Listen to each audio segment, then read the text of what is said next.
Good morning and welcome once again to our business community support discussions here on our Facebook page for Main Street Fort Dodge. So we're excited once again after our Thanksgiving holiday to be talking about some things that our business community would love to hear, and I'm excited about today's show. So let's bring on our regular contributors and we'll get to talking about it. First, Cheryl O'Hearn with Spin Market Plus Digital.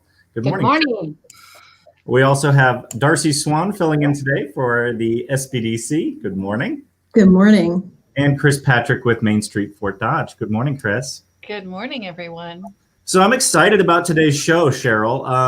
It was something that you and I were talking about prior to beginning this, and that's hiring. It is the thing going on right now as we head into 2021. And 2021 is going to be a huge year for hiring out there, and we this is what we're going to talk about today is what HR people, what executives, the business owners, what they should be looking for when they're hiring. And it's a different world in hiring. And as I told the group before, I am thrilled to death to know that the number one job going into 2021 is digital marketing specialist. So if that doesn't tell you the world we're in, as we are presenting this live stream on Main Street Fort Dodge Facebook page and Alpha Media's YouTube page, that really tells you where we're at. So I'm excited to bring Bob on with SOLA Interactive. He'll be giving you a lot of information and resources on there for you. As you can see there, he's going to be talking about diversity, equality, and inclusion, leadership, ethics and compliance, personal development, workplace safety, just some of the key things, as well as understanding how to hire for your business culture, which I think is something that we've talked about a lot, but a lot of businesses haven't focused as much on in growing their business. So I'm excited to hear what Bob says and go from there. Yeah, well, we've been talking about for the last, several months that right now is the time, if you haven't done it previously, to get your business online. And so I think, businesses are finding that. And so it's not a surprise to me to see that, we've got digital marketing specialists being one of the top jobs or the top job that's being sought for 2021.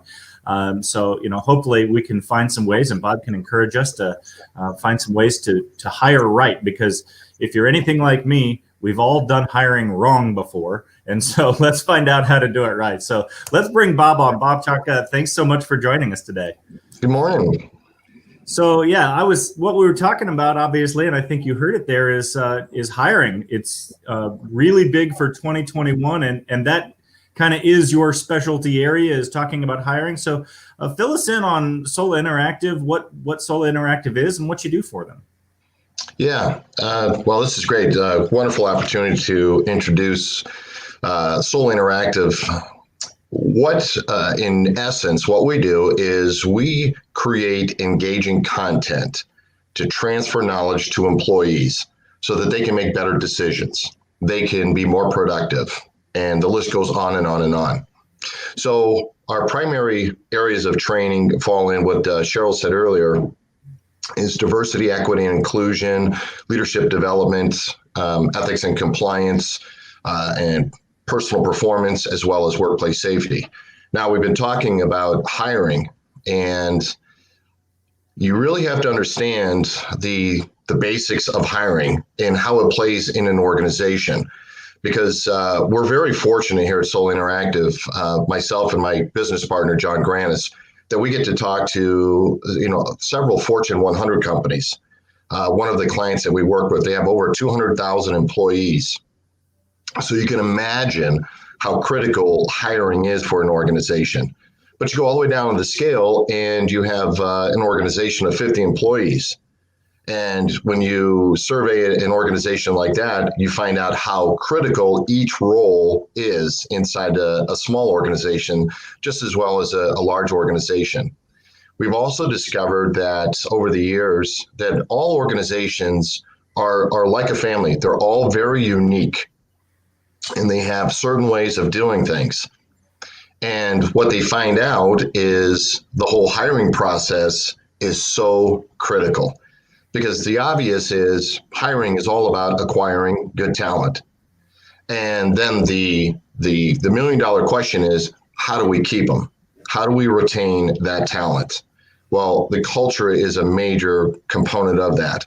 So when you really start thinking about recruiting and hiring, you really are looking for a technique, a way, a process to be able to interview and find out, obviously, their capabilities. Do they have skills? Then the second thing is their commitment. Are they looking for short term? Because this has become a major issue for organizations, is hiring somebody and then 1 year later they're gone. And we know the time it took just to acquire the person, the time it took to invest in getting them up and running, not only the time to get them up and running, but all of the downtime that they're experiencing in the organization because of that person's just time needed for them to be functioning in that role. So it impacts the organization, the team, as that person's developing. And now, a year later, they're fully developed and then they're gone. So you really have gone nowhere. You've actually gone backwards. Then the third component is looking at, do they fit in the culture? So you're really looking at their capabilities, their commitment, and would they be a good fit into the culture? And a lot of times organizations, because it's their own culture, they have a harder time looking out and inward. Here's an easy example about why cultures and how important it is to get the proper fit. When I was a young man and I met my wife, my first time to visit her family. Well, her family was very respectful, very quiet, subdued type of family. One person spoke while everybody listened, and then the next person spoke. Well, guess what kind of family I grew up in? I always told people that there was a crack in the roof where the chandelier was because we were all so loud trying to talk over one another. So you can imagine what that was like when they first met me. Now, obviously, years later, 30 years this year, it took a long time for us to work through those culture differences. Now, how does that play out in the real world in the workplace? So let's think about a culture where an organization says, we're going to give our frontline supervisors, we're going to give them the ability, we're going to empower them to do their own hiring. Sounds great. And in many cases, it works great. But if you don't have a process in place to be able to uncover that person, the candidate's capabilities, their commitment, and their fitting into the culture, you're going to have serious problems. So what we experience is many organizations that are empowering, which is where a lot of organizations are going to, they fail to have their managers, supervisors going through a very strategic way of interviewing so that they can properly recruit and hire. And what's exciting about what you said earlier, Cheryl, that 2021 hiring is going to be on the upscale. And we're already experiencing that because we created a program several years ago, and it's been updated. We're in our 4th edition. It's called More Than a Gut Feeling. And it goes beyond just interviewing where you are just asking questions. And we see this throughout. It doesn't matter whether you're a Fortune 100 or you're an organization of 50, that many are unskilled in the art of interviewing, and they go by their gut feeling. Hey, I like the way this person carries themselves and acts. And what happens is they ask questions. So do you like working with people? And of course, what's the person going to say? Well, of course I do. How are you at customer service? Oh, I think I do really good. Do you do well with difficult customers? Oh, absolutely. You've learned absolutely nothing about the person, but they've given you a positive, yes, absolutely, I can do those things. And then when you actually bring them on, and we go, as we talked earlier, all the investment to get the person up and running, and they had no intention of staying there very long. They saw the position. They thought it would be fun. They thought it would be a great stepping stone for them in their progression. and we see that they do not fit into the culture. Could you just to stop for a sec, Bob? Maybe Jed could play that 30-second clip about that. Absolutely. Look, I know we've had trouble with turnover, but I think it's just a run of bad luck. Losing 2 customer service managers in less than a year is more than bad luck. Are you sure you're hiring the right people? Come on, Jack, that's not it. Look, you know what a good judge of character I am. I've been regional sales manager long enough to know when someone walks through the door whether they're going to be a good candidate or a bad candidate. I've seen them come and I've seen them go, Jack. Now, what are you going to do about it, Will? I'm going to hire a new customer service manager. I mean, what else can I do? Well, I think you need to take a good hard look at your interviews.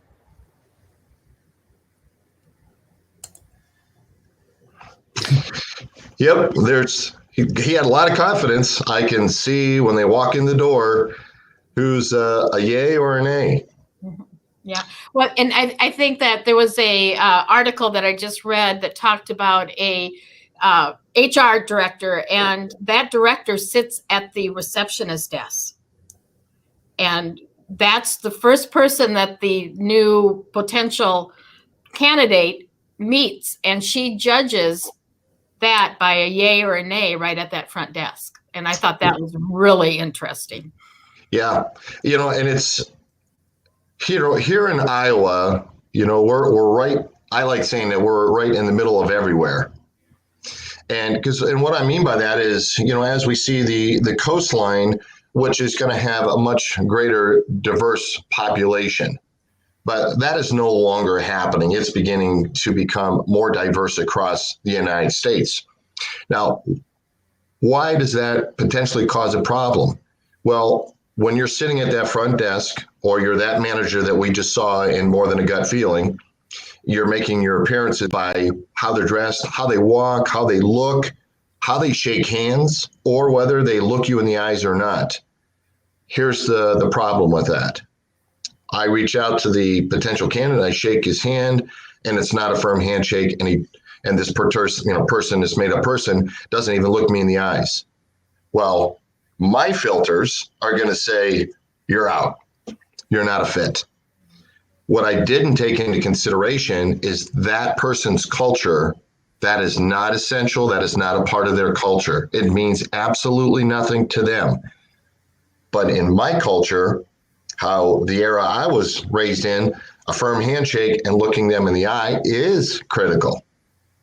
So what happens then if I have these filters, I'm going to miss out on some great talent.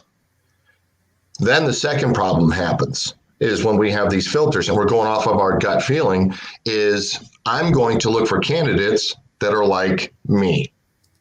So if they're not confident in their speech, if they're not articulate, if they're not dominant and strong, out you go. I'm not going to even consider them. It could go even further, and we see this all the time. Let's say I get a handful, I haven't even met them yet, and I start looking at the resumes and I look at some of the names, and I'm trying to pronounce them. Habashu, is that their first name or last name?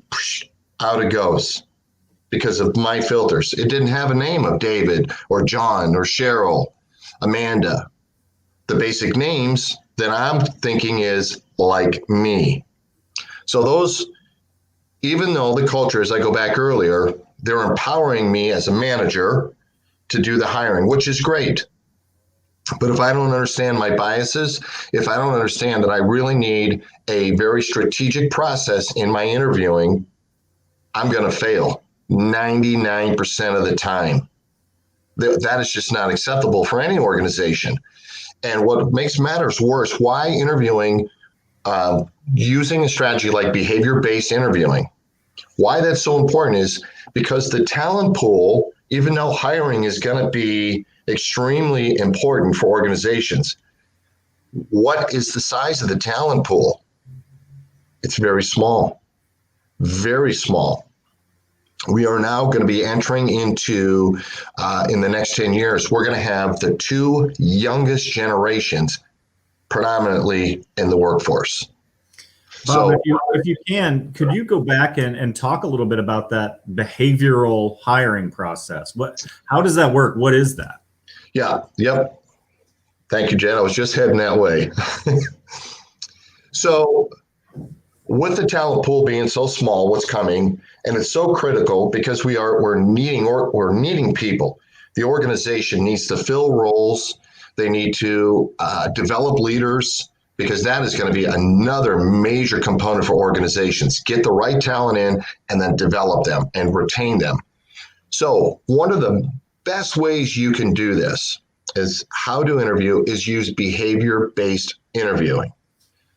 The bottom line to behavior-based interviewing is that past behavior will predict future behavior. Sounds very simple, but there's more complexity to it, because how do we do that? But let's really understand first, why is it important to understand their past behavior? Well, why we want to see their past behavior is because we can then predict how they're going to function in our organization. Are they going to be able to take those capabilities, those skills, the competencies they have, and apply them and utilize them? Are we going to see past behavior, how they interact with coworkers, customers? We can predict how they're going to interact internally and externally.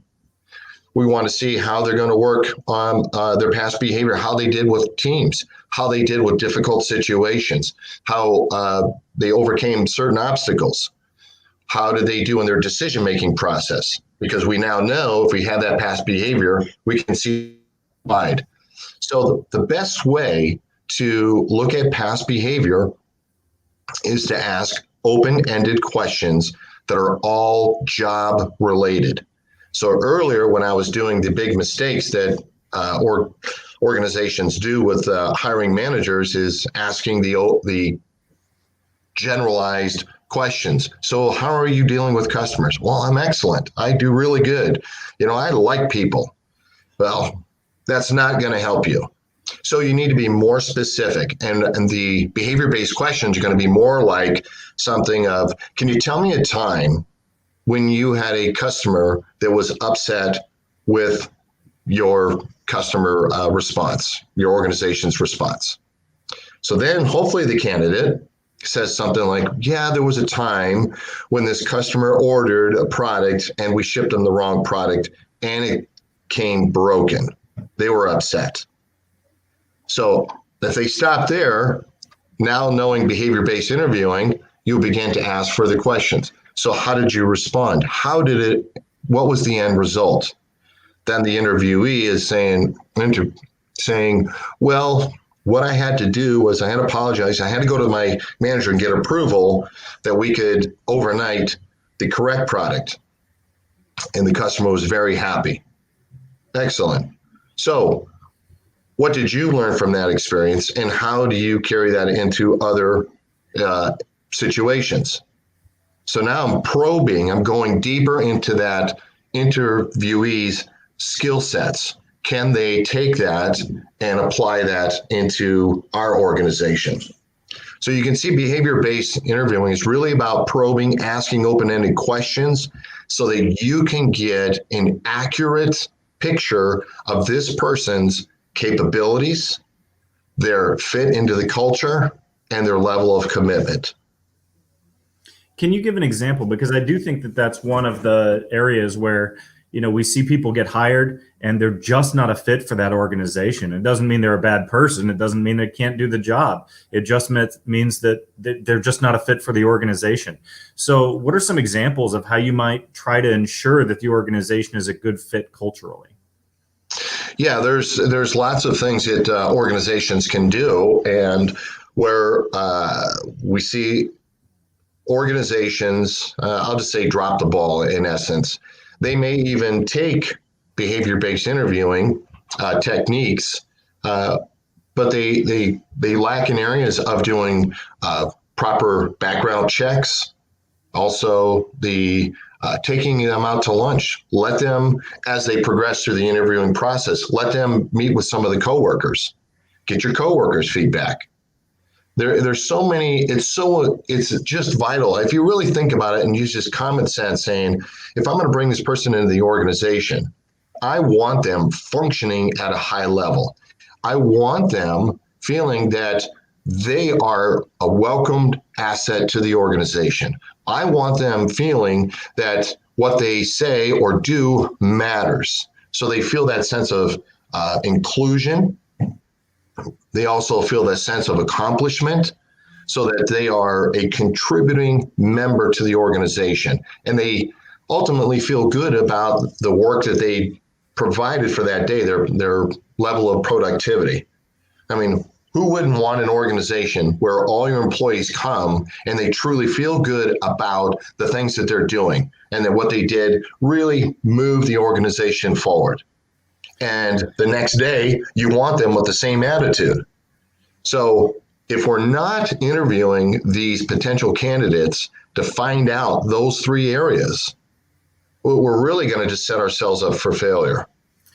Bob, you've mentioned on something here that I just think is so important, especially when we talk about the talent pool that we're going to be looking at that's currently out there looking for a job is quite small. But at the same time, there's a lot of jobs available, which means we're probably going to be interviewing a lot of people who have jobs other places. And as an employer, I want to make sure that my employees are very, very happy where they are so that they're not a candidate to be pulled away somewhere else. What can we do to just help ensure that our employees are happy day to day?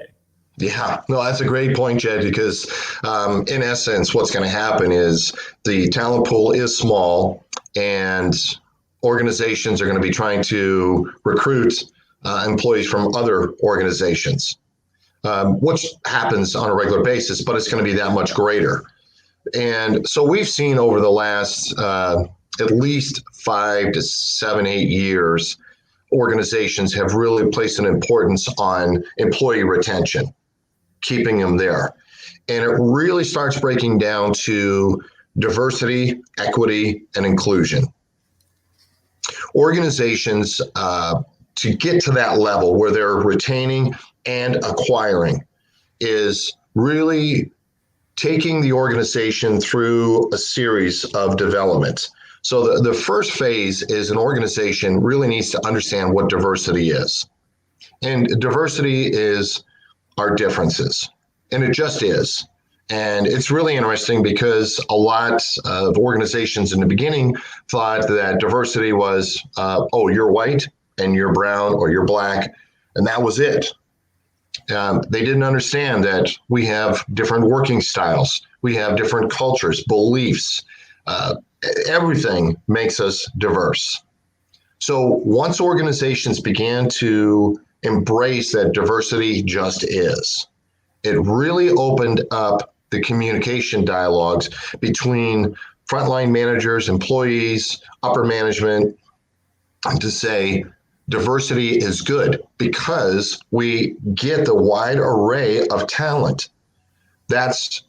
You can see it when organizations really understand it, because their programs, how they communicate to their employees is always about diversity. The ones that begin to then graduate begin to understand the power of inclusion.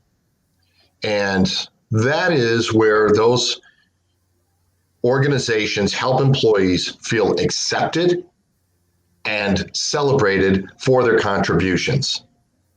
So they feel included, they feel an importance, they have an impact on the organization. And are just as humans, when we feel like we did something good, we're satisfied. And when you do something like that, our human nature is we want to do it again. And so organizations that embrace that, communicate that, and they walk it out. So that means upper management is talking that way. Frontline managers are talking that way.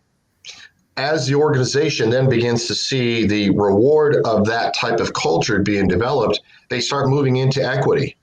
And they really begin to understand that it's just not equal opportunity. It's equal fairness. Is everybody's getting that fair treatment. That is the key thing to equity. Decisions are now starting to be made based on DEI as part of their culture, their process. They're always thinking of how do we leverage diversity.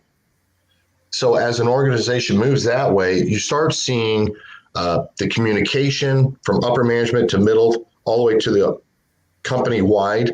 You see how employees now interact with one another. You see how teams function completely different than an organization that is simply just trying to do business and doesn't understand diversity. So what happens is they begin to filter out with poor interviewing skills.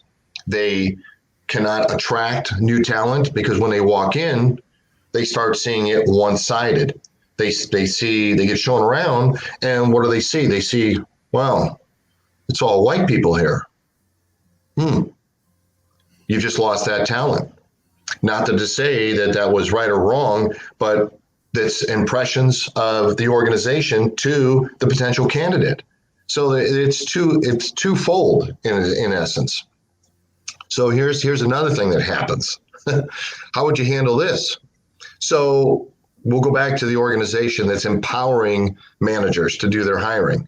And they're at a meeting and the supervisor says, hey, we're still trying to fill this role, this AI role, we'll say. That was for you, Cheryl. And does anybody know anyone? And a couple of people said, yeah, I think I got some names. I'll send you an email. And they turn to the one and he says, yeah, I know some people, but I'm going to tell them shouldn't apply here. Well, why not? Why should he? White guys not need to apply here because it's all, you're all diversity. What does a manager do with that? How does a manager handle that? So we have to understand that diversity is a growing and moving, it's a breathing thing of how to understand the benefits of it. And it's changing, the world is changing. So we can't eliminate now the potential white candidates. So it's really understanding now if that manager was truly prepared, he would know how to respond to that employee and actually walk through. Well, when we interview, we have a behavior-based interviewing process that is going to really uncover that potential candidate's capabilities, their commitment, and their ability to fit into this culture. And we do that to all of the interviewees, giving us the best odds and best chances to select the right person. And it's never based on their color. It's never based on their beliefs. It's never based on their culture. We have a diverse talent pool now. That's what the manager should be saying to that person in that situation. So you can see it's not just a simple thing of let's just hire people. We're going to have a great 2021. We're going to get rid of this 2020 as everybody's raising a toast. 2020 is about over. Well, let's be smart about it. Let's really think about how we interview and make that process, those skill sets, give them to the hiring managers, or whether you're just an HR doing all the hiring. Have a consistent process, have that plan within mind that you're going to get a diverse pool of people, which is a great thing.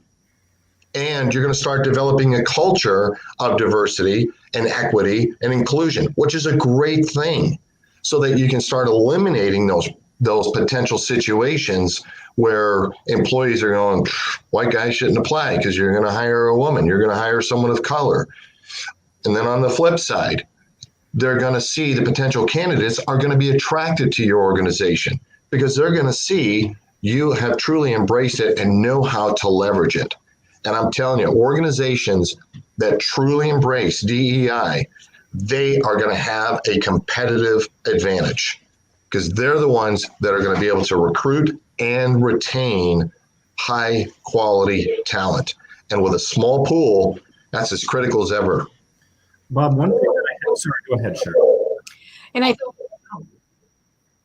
was just going to add, how many HR directors do you think there are out there right now that have really had this kind of training? It's a difficult thing to put a number on, Cheryl. All I can say is, well, maybe not the number, but your opinion. I mean, to me, it's not something that is readily taught, and it's something that it's not a one time and out situation. Yes, either. Yeah. We have found from our own experience, there are it's a small number of organizations that even know what the term behavior-based interviewing is. And that's why, I mean, we're very proud of the program because it is the number one program on interviewing. The clip that we showed, More Than a Gut Feeling. There's a reason it's a number one program, because once HR directors, hiring managers see it, the light bulbs go off. They go, oh my goodness, I was doing exactly these things the wrong way. And then when they begin to see it's a simple process, but it's a very effective process. And when you get better and better at it, you hit home runs. And so would I love every organization to do behavior-based interviewing? Absolutely. Not just so Sola could benefit, but organizations as a whole. I mean, when you really think about our economy as a whole, what's happening as people come in? If they're put into the right organization, they're in the right roles, they're going to make an impact and they're going to grow and develop. As compared to, if you think about it on a whole large scale, if people are moving around because they weren't put in the right spot, how does that help? It doesn't.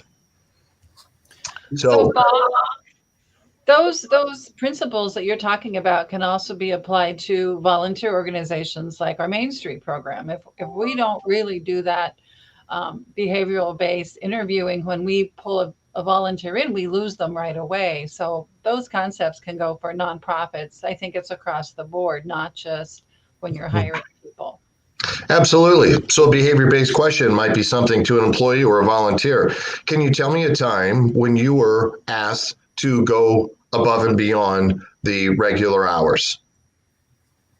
Now I'm asking them, give me an example. Tell me about a time. Now I get to listen to them and hear specific things. And if they don't volunteer specific information, I probe to get that. So now it's easy to be able to predict, will this person be able to handle overtime? Will this person be able to handle being asked to do more than what they thought the volunteering was going to be?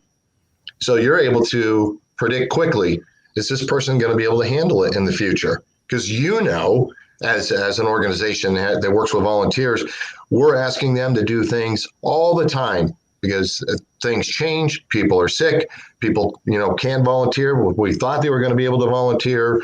The numbers, it fluctuates. So we're always asking them. So that would be a great interviewing question. Something that we haven't talked much about, but obviously is some sort of factor, and I'd love to hear your opinions on how much of a factor that is pay.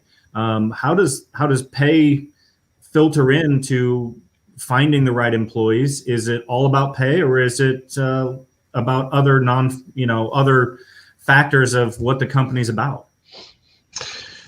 Yeah, when it comes to the actual compensation plan, hopefully the organization has it pretty much set for that job requirements, the roles and responsibilities, and it's going to be X compensation.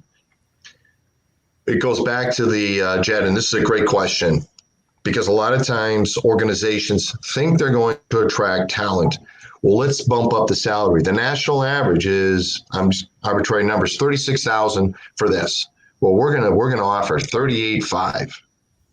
They think they're going to acquire better talent, and that won't happen. It's not compensation. Now, is compensation important? Absolutely. I mean, we all have to make money. We have to pay bills.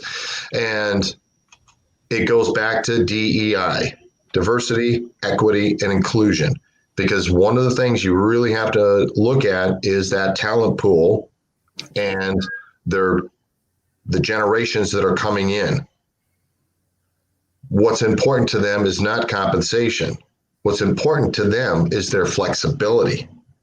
What's important to them is their ability to contribute, to have their voice heard. That is very high to them. So if you're talking money to them, you're really just, all they're hearing, if you remember the old cartoons, the person on the phone and the cartoon, wah, wah, wah, wah, wah, wah, wah, wah, wah, wah, wah. That's all they're hearing. Because they want to feel like they are the next vice president. Now, this goes into other things, which good questioning will help you understand, is many of the young generation, they think, well, I've been here 2 weeks I should be in your role, Bob. It's great that they're ambitious, but if I didn't do proper interviewing with behavior-based questioning, I would find those things out right away. And I would be able to address their questions. And that's another thing with the behavioral-based interviewing is that the potential candidate will ask a lot of questions. If the interviewer is not prepared, is not skilled, guess who's now in control? The interviewee. And when that happens, how are you going to hire the right candidate? How is an organization going to be successful when that's happening? So you can see behavior-based interviewing, in my opinion, that is the first and foremost essential component of an organization.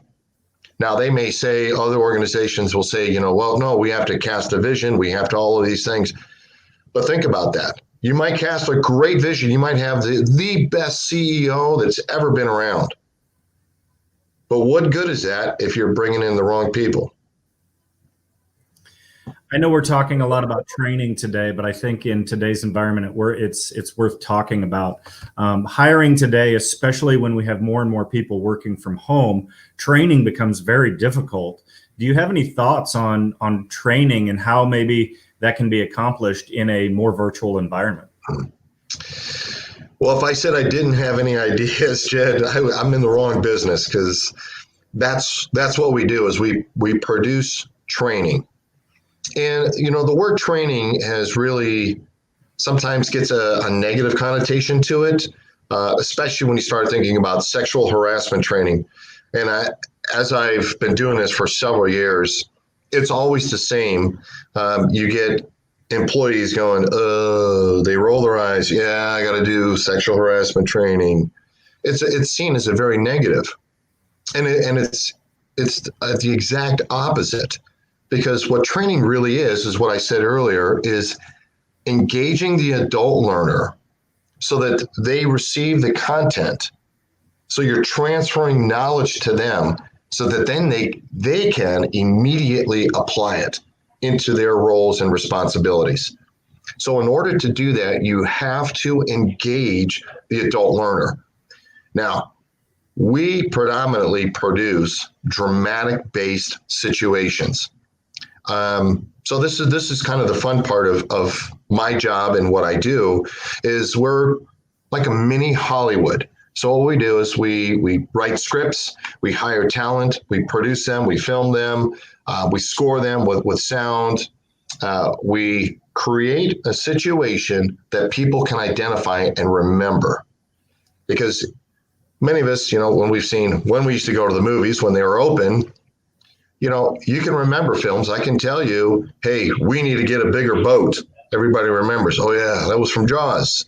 You can't handle the truth. Everybody remembers that one. Or you had me at hello. We remember those things because we're engaging. We're putting ourselves in that situation versus, do you remember one of your lectures in college? Do you remember what your professor said? You can't pull out one line from them unless it was absolutely funny that you still remember. It's just we don't relate to a talking head. We want to relate to a situation. So that's what we do, is we create situations. So like on that clip, More Than a Gut Feeling, it's a story about that man who's struggling with keeping customer service managers. And he happens to meet someone on the plane. He's heading back, and he overheard that she went to a behavioral-based interviewing seminar. And so the two are sitting on the plane and having a conversation. So the audience member who is not skilled in that area can relate to this man saying, well, I just, I could tell right away, whether that's a yay or a nay on that candidate. I just used my gut. And so then they work through a series, and then he begins to see how his approach doesn't work. So that's why I believe one of the reasons that the program, not only because of the content is solid and grounded with research, is because it's an engaging and emotional situation that people can relate to. So we do that in all areas. And I'll use this other example, sexual harassment training, where organizations send out the course. Everybody has to take it. Organization can go, check, we did it. Well, one of the problems is that's been happening for decades now. Guess what's happening to sexual harassment cases?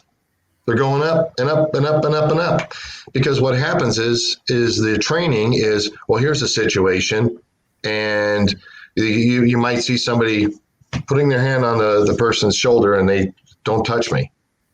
Sexual harassment or not, and the employee's going click, click, click, click, whatever. I don't care. And then someone's saying on screen saying sexual harassment is inappropriate and is a legal offense. Sexual harassment is not tolerated here in our organization. Everybody's just numb. So we took a different approach because it's not working, because they're trying to train based on just giving information. They're not engaging the adult learner. So we created a documentary that people can follow. We follow the story of this woman who is being harassed, but we begin to see the impact of her, the impact of the coworkers and family members. It sucks you in. We showed it to our lawyers that we use to make sure that it's legally accurate. They watched it and their jaws just opened. And the HR director of a law firm said, I don't know if this sounds strange or not, but I want to watch it again. We then released the program. We had a large auto manufacturing company. They released the program and they said, we've never, ever had this happen before. But employees are telling their coworkers, wait till you go through the sexual harassment training. You're gonna love it. And the reason is because it was emotionally engaging. People began to understand and relate to it, why it's wrong, why we should speak up, why we need to prevent it from happening. Because it just doesn't happen as we see in the news. You hear about it, well, it doesn't impact us personally. And we say, yeah, it's wrong, but off we go. So it's vital. So everything we do is always with the adult learner in mind, to engage with our content that we use subject matter experts with, because we want to make sure that we are giving the best advice, the best direction, models, so that it's a tool that the employee can have to make better decisions, interact with their coworkers or customers, and further be developed, which again ties into attracting and retaining employees. Well, Bob, it sounds like, whether we're talking about hiring or we're talking about training, Sola Interactive has a lot to offer us. So for HR people who may be listening online, how do they get a hold of you and your company and answer some of the questions they may have about their specific business? Yeah, you can go straight to solah.com, SOLLAH.com. We have an 800 number. It's 800-300-8880. Be the easiest ways. And if you want to get a hold of me directly, it's bchonka, BCHONKA @solah.com. And I'll tell you, hopefully you got a sense that if you do reach out to us, we're going to reach right back out, and you're going to see and hear our passion about changing behavior. I mean, we absolutely love what we do. And what we always try to do is encourage organizations to go even further, to make a true commitment to behavior change, not train, behavior change. Because training, if you just think of training, you're just throwing out information. No, the ultimate goal is to change their behavior for the better. Because who doesn't want better employees? Feeling like they belong, contribute, they're accepted, they're appreciated, and they have equal treatment, and they have all the opportunities waiting for them. Perfect. Bob, thanks so much for joining us today. Yeah. And hopefully, we see some people who may need your services, give you guys a call and get in contact. Thanks so much. We Thank can't hear you. you. All right. Feel free to hang on while we finish the program, Bob. I will. Thanks.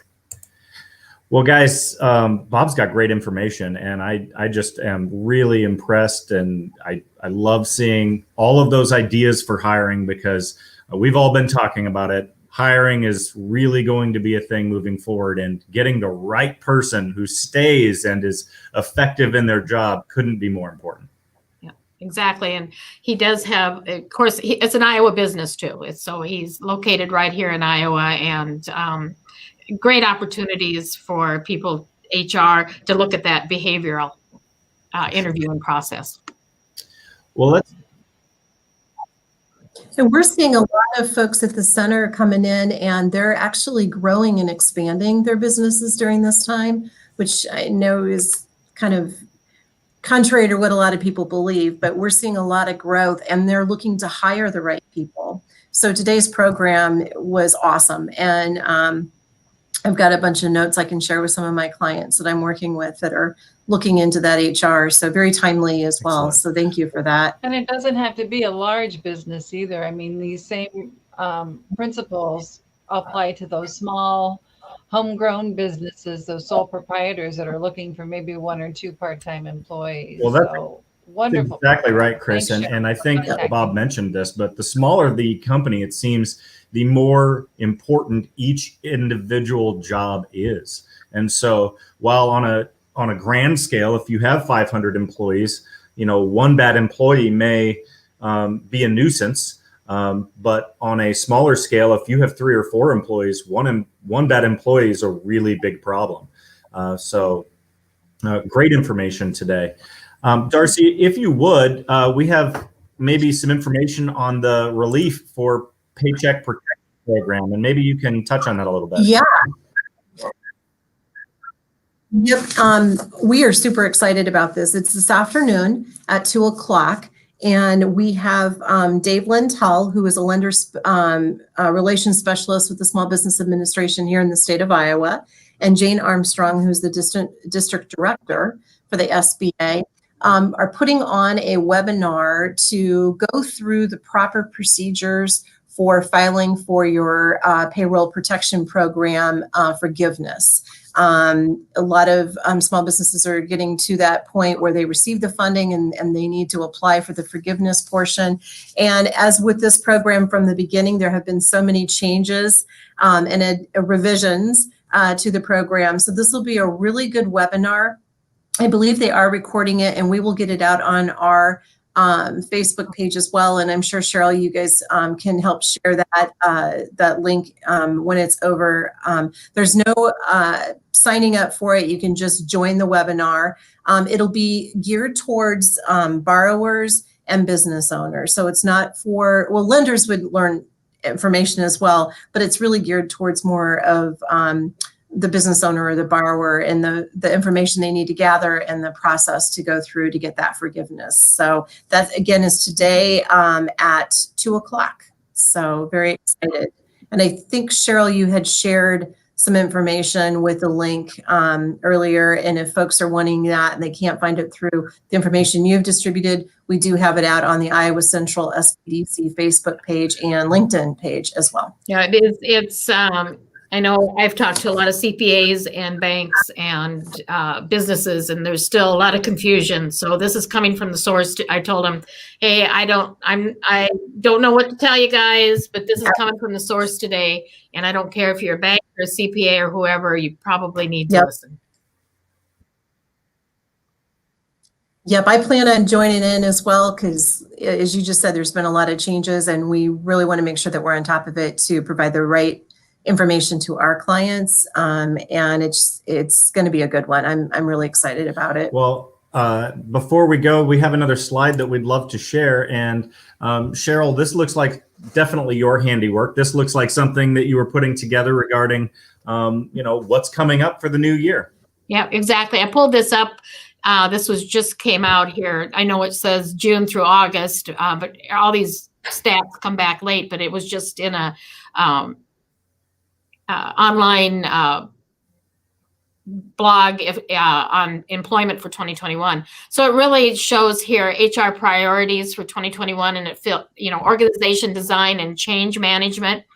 46%, developing the current and future leadership bench, 44%, and the future of work, 32%, and employee experience, 28%. So again, just some great information as to what businesses are looking for and priorities going through the year in 2021 and the changes that we're seeing there. As you see, 28% is employee experience. So it isn't necessarily what they've done in the past, it's what they're able to bring and skill sets they're able to bring to the organization that are going to make a big difference. And of course, I cannot leave out the last paragraph where it says, and adding to the already widespread demand for digital skills. I know, you guys just go, Cheryl. You just always have to throw that in, but I think it's more valuable than ever in just about every organization. So I mean, I don't think it surprised any of us to see it, and it also doesn't surprise us to see you point it out, Cheryl. Okay, well, Cheryl, if you didn't, so there. exactly. Let's talk briefly about some of the things going on with Main Street Fort Dodge. We were talking about it's gorgeous downtown right now, Chris. Well, it really is. And it is definitely a collaborative effort. I want to shout out again to Mid-American for installing 1,000 lights on that large pine tree in the Triangle Park next to the Darriette. And to be able to do that with the backing of Green Strait Credit Union, they actually gave us the funding to purchase those lights. Really exciting to be able to have the centerpiece on the east end of our district. So people know they're coming into something that's going to be different and exciting. And the city has updated the lighting a little bit in the downtown, so it's nice and bright at night. The businesses in our district have actually decorated their windows, so thank you very much for doing that. We want everybody that comes into the downtown to feel welcome and realize that our businesses are open and we're ready to go. We're doing all of the safest practices possible and conducting business as normal. We were very fortunate to have a really good small business Saturday and what our retailers call shop small, shop safe last week. We ended up with a little over $20,000 in the gift cards that came back to us, and projections show about $40,000 was spent in the district over last week, over 4 days. So incredible for our downtown during this COVID piece where a lot of people aren't comfortable shopping downtown. And to go back to Cheryl's remark, as always, those businesses that are taking advantage of online sales, shopiowa.com and any other Facebook showings, Facebook Live showing their clothes or their items in their store, they are doing significantly better than those businesses that are not online. And we just can't push that enough. If you do not have a web presence, an online presence, your business could suffer, and we don't want to see that. And we have the tools to help you. And of course, Darcy and Kimberly have that great light box and the green screen that are here for everybody's use free of charge. Right, Darcy? Absolutely. They just need to call the center. We do have a new number, so I'm going to plug that. It's 574-1995. So again, 574-1995, they can call, or they can call me directly too at 574-1996, and we can get them the light box or the green screen to help them get their visuals to the point that they need to be online. So absolutely at no cost. Perfect. I do want to remind everybody that we do have our Cozy Quarantine Personal Shopping Day coming up this Sunday, December 6th from 10 to 2 p.m. Any consumers that want to have stores to themselves in the downtown need to contact that store through their Facebook page and get scheduled in for a 45-minute shopping window. No one else will be in the store with you, and there will be some really cool prizes and some other things going on Sunday. So you can contact us through this Facebook page, or you can contact those retailers directly. We have things going on every single weekend in the downtown, vendor fairs next to the Personal Expression hair salon at 1214 Central. That is right by that beautiful big pine tree. So lots and lots of things going on. And one more group I need to thank is Pica. Thank you, Pica, for decorating the planters in the downtown. We currently have 17. And each year, SMID and Main Street Fort Dodge will be purchasing 4 more to try and keep that going through the downtown. Just a little extra brightness to encourage people to come downtown. Excellent. Well, let's talk about next week's show. We've got a great guest coming up next week. Cheryl, do you want to tell us about her? Yeah, Joey Beach. I met her through the Goldman Sachs program. She's actually the executive director at Ankeny Economic Development Corp. And she's also an author and has a background in finance. Years with several principal and I can't remember the other organization, but she's very experienced in it. And she has a mission to work with women on personal finance and understanding. There's a lot of issues. Of course, we know quite often that pay scale is not the same for men and women out there. And so what do women need to do to make sure they have the personal finances that they need in their future? Some women leaving the workforce to raise children and then coming back, that financial impact, as well as, like right now with COVID, it totally is in on it with maybe the wife that had to quit work to stay home with the kids because of whatever it was and the change in finance. So Joey has written a book, A Girl's Guide to Personal Finance, and she'll be talking in regards to that and giving some great information and I really feel for the women business owners, this is really important as well. And a large number of our small businesses in the area and entrepreneurs are women run. And Joey has a great way of telling that story. And she's also a speaker, so you know that her program is going to be excellent. So she's going to be on next week. Great. Looking forward to it. Well, that's going to do it for this week's business community discussion. But if you want to share this on your social media, please share this on your social media. There's great information that was presented today from Bob Chunko with Sola Interactive. And gosh, just share away on social media. We'd love for you to do that. You can also find it on the Alpha Media YouTube channel. If you'd like to embed it, you're more than welcome to embed this on your own private websites as well. No problem with that. So thanks to everybody for participating today. We've got filling in today, Darcy Swan with Iowa Central SBDC, also Chris Patrick from Main Street Fort Dodge, and Cheryl O'Hearn, a marketing director of Spin Market Plus Digital. Thank you guys so much for joining us today and sharing information. Great. Thank you. Take care. All right. Bye, guys. Next week. Yep. Bye. Bye.